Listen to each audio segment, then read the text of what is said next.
जय हिंद दोस्तों। तो कैसे हैं आप सभी लोग। मैं आशा करता हूं आप सभी लोग ठीक होंगे, अपने फैमिली और पढ़ाई का ध्यान काफ़ी अच्छे से रख रहे होंगे। तो चलिए फ्रेंड्स, आज हम डिटेल्स में जानेंगे इन महत्वपूर्ण सवालों के बारे में जो सीधे इंटरव्यू में पूछे गए हैं। तो फ्रेंड्स, आपको क्वेश्चन देख के लग रहा होगा नेगेटिव थॉट्स आ रहा होगा, बट इसका पॉजिटिव आंसर कैसे देना है मैं इस वीडियो में बताने वाला हूँ। इसका सही जवाब कैसे देना है आपको इंटरव्यू में, मैं इस क्वेश्चन का आंसर इस वीडियो में बताने वाला हूँ। तो सवाल है आपका, ऐसा कौन सा चीज़ है जो लड़कियों की बड़ी और लड़कों की छोटी होती है। ऐसा कौन सा चीज़ है जो लड़कियों की बड़ी होती है और लड़कों की छोटी होती है। फ्रेंड्स, इस क्वेश्चन का आंसर मैं इस वीडियो में देने वाला हूं, जो काफ़ी महत्वपूर्ण है, जो सीधे इंटरव्यू में पूछा जाता है। तो फ्रेंड्स, वीडियो को स्किप मत कीजिएगा, वीडियो को अंत तक अवश्य देखिएगा, नहीं तो ये क्वेश्चन आपको इंटरव्यू में भारी पड़ सकता है, हो सकता है आपका सिलेक्शन का कारण भी बन सकता है। तो चलिए स्टार्ट करते हैं।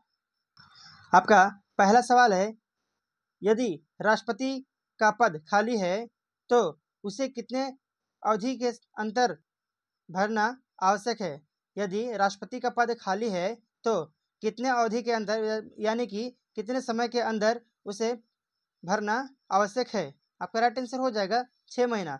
6 महीना के अंदर उसे राष्ट्रपति बनाना जरूरी है।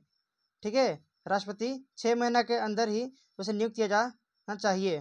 तो फ्रेंड्स, आपका अगला सवाल है 2, भारतीय संविधान का कौन सा अनुच्छेद जम्मू तथा कश्मीर राज्य को विशेष दर्जा देता था। यहाँ है नहीं होगा, था होगा, क्योंकि पास्ट हो गया है। भारतीय संविधान का कौन सा अनुच्छेद जम्मू और कश्मीर को विशेष दर्जा देता था। तो आपका राइट आंसर हो जाएगा अनुच्छेद 370। कौन अनुच्छेद, यानी कि आर्टिकल 370 उसे विशेष दर्जा देता था। बट अब सारा समान है, ठीक है, अब सब एक समान है। फ्रेंड्स, चलिए आगे देखेंगे।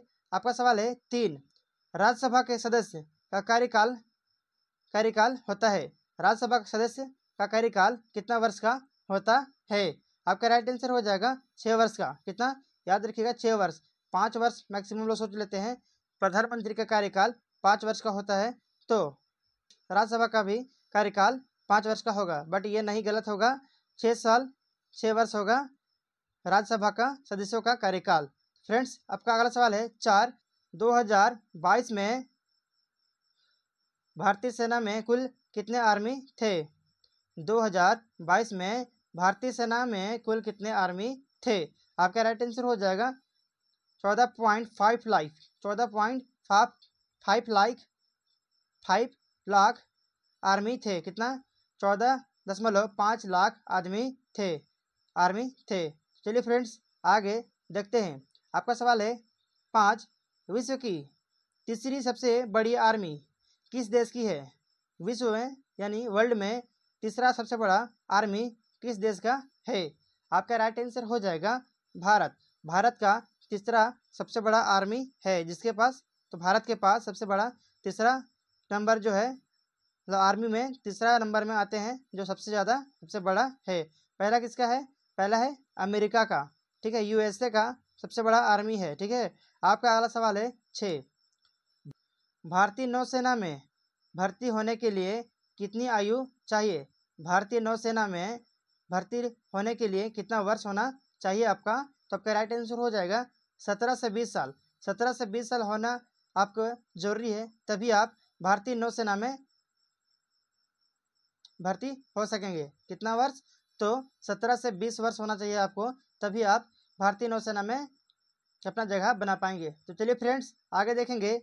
आपका सवाल है जो काफ़ी महत्वपूर्ण है, ये सारे क्वेश्चन बहुत ही महत्वपूर्ण है, जो सीधे इंटरव्यू में और एग्जाम्स में पूछे जाते हैं। आपका सवाल है 7, भारत और पाकिस्तान के बीच युद्ध कितना हुआ है।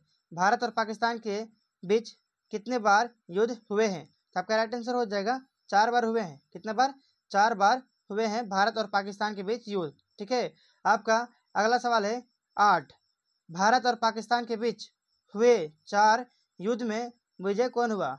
भारत और पाकिस्तान के बीच जो युद्ध हुआ था 4 बार, उसमें विजेता कौन हुआ, जीता कौन था वो चारों युद्ध। तो आपका राइट आंसर हो जाएगा भारत। भारत विजय हुआ था, भारत जीता था। ये 4 युद्ध भारत जीता है। ठीक है, जितने भी भारत और पाकिस्तान में युद्ध हुए हैं, 4 युद्ध हुए हैं जिसमें चारों भारत ने जीते हैं। तो फ्रेंड्स चलिए आगे और भी डिटेल्स में जानेंगे क्वेश्चन जो काफ़ी महत्वपूर्ण है। आपका सवाल है दिल्ली चलो का नारा किसने दिया था? दिल्ली चलो का नारा किसने दिया था? यह आज़ादी से पहले का बात बोला जा रहा है। दिल्ली चलो का नारा किसने दिया था? तब का राइट आंसर हो जाएगा सुभाष चंद्र बोस। सुभाष चंद्र बोस जी ने दिल्ली चलो का नारा दिया था। किसने? आप याद रखिएगा क्योंकि ये कभी भी इंटरव्यू में पूछ लेता है। ठीक है, आपका अगला सवाल है 10 ऑपरेशन विजय किस युद्ध से संबंधित है? ये यूपीएससी में इस टाइप से क्वेश्चन पूछता है पीटी में। ठीक है, यूपीएससी की पीटी में इस टाइप से क्वेश्चन पूछता है संबंधित वाला। ठीक है, क्या है? ऑपरेशन विजय किस युद्ध से संबंधित है? आपका राइट आंसर हो जाएगा कारगिल युद्ध से। कारगिल युद्ध से संबंधित है ऑपरेशन विजय। तो बताइए फ्रेंड्स, मैं आप सभी से एक क्वेश्चन पूछ रहा हूँ, कारगिल युद्ध कब हुआ था? इसका आंसर आपको कमेंट में देना है। कारगिल युद्ध कब हुआ था, इसका आंसर आपको देना है। तो चलिए, आई होप आपको वीडियो अच्छी लग रही हो। अगर आपको वीडियो अच्छी लग रही है तो वीडियो को लाइक कर दीजिए, और आप हमारे चैनल में नए हैं तो चैनल को सब्सक्राइब करके बेल आइकन को प्रेस कर लीजिए ताकि आपको इस तरह का वीडियो सबसे पहले आप तक पहुंच सके। तो फ्रेंड्स, आप भी चाहते हैं कि किसी भी कॉम्पिटिटिव एग्जाम्स की तैयारी कर रहे हैं और या इंटरव्यू की तैयारी कर रहे हैं तो ये वीडियो आपके लिए है। अगर आप चाहते हैं कि मैं फ्री में कॉम्पिटिटिव एग्जाम्स की तैयारी और इंटरव्यू की तैयारी करूं तो ये वीडियो आपके लिए है। आप इस चैनल को सब्सक्राइब कर लीजिए क्योंकि डेली मॉर्निंग में 7 बजे इस तरह का वीडियो क्यूज़ आप सभी के लिए लाते रहता हूं। करंट अफेयर के क्वेश्चंस, एनसीईआरटी के क्वेश्चंस डिटेल्स में मैं डिस्कस करता हूं। तो फ्रेंड्स चलिए आगे देखेंगे जो काफ़ी महत्वपूर्ण सवाल है। आपका सवाल है 11 भारत के पास कितने टैक्स हैं? भारत के पास कितने टैक्स हैं? ठीक है, भारत में ऐसा कई कितना टैक्स है जो टैक्स भारत सरकार को मिलता है? तब का राइट आंसर हो जाएगा 4614 टैक्स हैं। कितना? 4614 टैक्स ऐसे हैं जो भारत सरकार को इसमें इनकम होता है। 4614, ये आपको किसी ने नहीं बताया होगा बट मैं इसे बता दे रहा हूँ क्योंकि ये 2024 में ही क्वेश्चन को इंटरव्यू में पूछा गया था। ठीक है, क्या है? 4614। आप अगर डिटेल्स में पढ़िएगा तो ही इसके बारे में पढ़िएगा, नहीं तो सिर्फ टैक्स पढ़ के निकल जाइएगा। तो फ्रेंड्स, आपका अगला सवाल है 12 आईपीएस ऑफिसर के लिए चयन प्रक्रिया क्या होती है? आईपीएस ऑफिसर बनने के लिए चयन प्रक्रिया क्या होता है? इसको हम डिटेल्स में जानेंगे। ये यूपीएससी का पार्ट है जो आईपीएस ऑफिसर यानी कि इंडियन पुलिस सर्विस इसको बोलते हैं हम लोग। आपका राइट आंसर हो जाएगा आईपीएस अधिकारी यानी कि इंडियन पुलिस सर्विस अधिकारी का चयन। ठीक है, संघ लोक सेवा यहाँ राज हो गया है। संघ लोक सेवा आयोग यानी कि यूपीएससी द्वारा आयोजित की जाने वाली सिविल सेवा परीक्षा में के माध्यम से किया जाता है। किसके माध्यम से?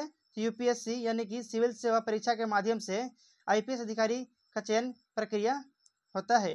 फ्रेंड्स, आई होप आपको वीडियो अच्छी लग रही हो। चलिए आगे देखेंगे। अभी आगे और भी महत्वपूर्ण सवाल देखने को मिलेगा जो सीधे एग्जाम में आए हुए हैं और इंटरव्यू में पूछा भी गया है। तो चलिए आगे देखेंगे। आपका सवाल है 13 1971 भारत और पाकिस्तान युद्ध में किस देश ने भारत की समय मदद किया था? 1971 में जब भारत और पाकिस्तान के बीच युद्ध हो रहा था तो भारत को किसने मदद किया था? तब का राइट आंसर हो जाएगा रूस ने।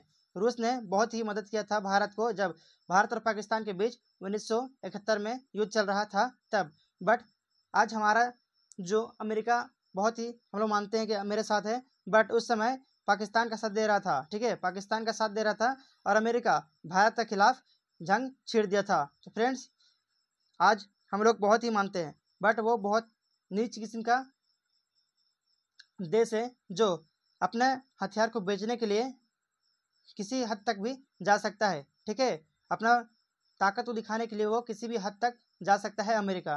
तो उस पर ध्यान नहीं देना है, आपको इस पे ध्यान देना है जो काफ़ी महत्वपूर्ण है। तो आपका सवाल है अगला 14 1971 भारत और पाकिस्तान युद्ध में कौन सा नया देश बना था? जब भारत और पाकिस्तान के बीच युद्ध हो रहा था तो कौन सा देश नया देश बना था? तो आपका राइट आंसर हो जाएगा बांग्लादेश। बांग्लादेश उसी टाइम बना था। कब हुआ बना था बांग्लादेश?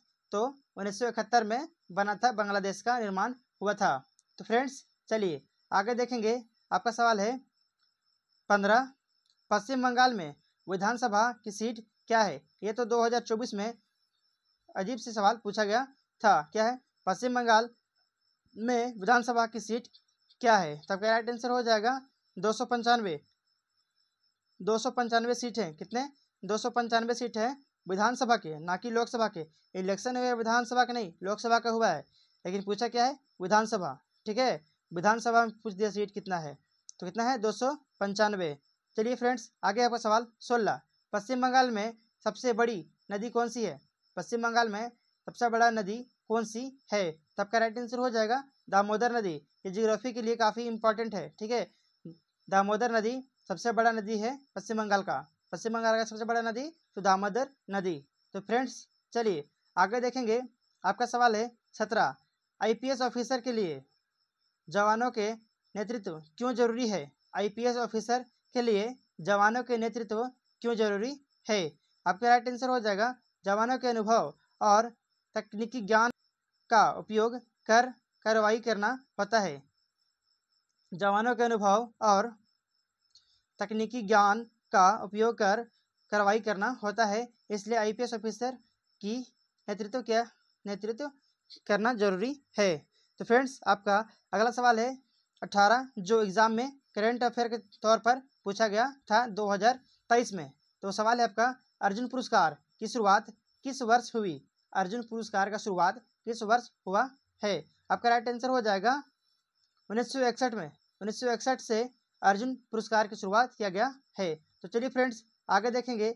आपका सवाल है जो दोनों काफ़ी ट्रेंड में था ये इंटरव्यू में क्वेश्चन, तो आप सभी लोग इसको नोट जरूर कीजिएगा और इसे गौर से सुनिएगा ताकि आपको इस तरह का क्वेश्चन में कहीं भी दिक्कत ना हो। आपका सवाल क्या है? तो चलिए देखते हैं। आपका सवाल है 19, लड़के लड़कियों में क्या देखना पसंद करता है? लड़के लड़कियों में क्या देखना पसंद करता है, ये इसमें इंटरव्यू में पूछा गया था। तो लड़के ने बहुत ही सरलता के साथ जवाब दिया। उसने कहा, सर लड़कों को लड़कियों की मुस्कुराहट बहुत आकर्षित करता है। लड़कों को लड़कों की जो मुस्कुराहट है, जो हंसी है, उसको वो बहुत ही आकर्षित करता है लड़कों को। तो फ्रेंड्स आज का लास्ट और थोड़ी फुल सवाल है जो है 20। वो सवाल है, ऐसी कौन सी चीज़ है जो लड़कियों की बड़ी और लड़कों की छोटी होती है? ये एग्जाम में पूछा गया है, 2024 में पूछा गया है इंटरव्यू में। ऐसी कौन सी चीज़ है जो लड़कियों की बड़ी और लड़कों की छोटी होती है? तो फ्रेंड्स बहुत सारे लोग का सोच आप निगेटिव में जाएगा, बट अगर जो निगेटिव में गया उसका रिजल्ट निगेटिव ही आएगा। अगर आप चाहते हैं आपका सही आंसर दे, पॉजिटिव आंसर दे, तो ये आपका आंसर परफेक्ट है। जो आंसर है आपका सिर का बाल जो लड़कियों की बड़ी होती है और लड़कों की छोटी होती है। सिर का बाल लड़कियों की बड़ी और लड़कों की छोटी होती है। तो फ्रेंड्स आई होप आपको वीडियो पसंद आया होगा। अगर आपको वीडियो अच्छी लगी है तो वीडियो को लाइक कर दीजिए और आप हमारे चैनल में नए हैं तो चैनल को सब्सक्राइब करके बेल आइकन को प्रेस कर लीजिए ताकि आपको इस तरह के वीडियो डेली अपडेट कर दिया जाता है। आप किसी भी तैयारी कर रहे हैं, आपके लिए ये वीडियो काफ़ी हेल्पफुल होगा। तो फ्रेंड्स आज के लिए इतना ही, फिर मिलेंगे नेक्स्ट वीडियो में। तब तक के लिए जय हिंद, वंदे मातरम।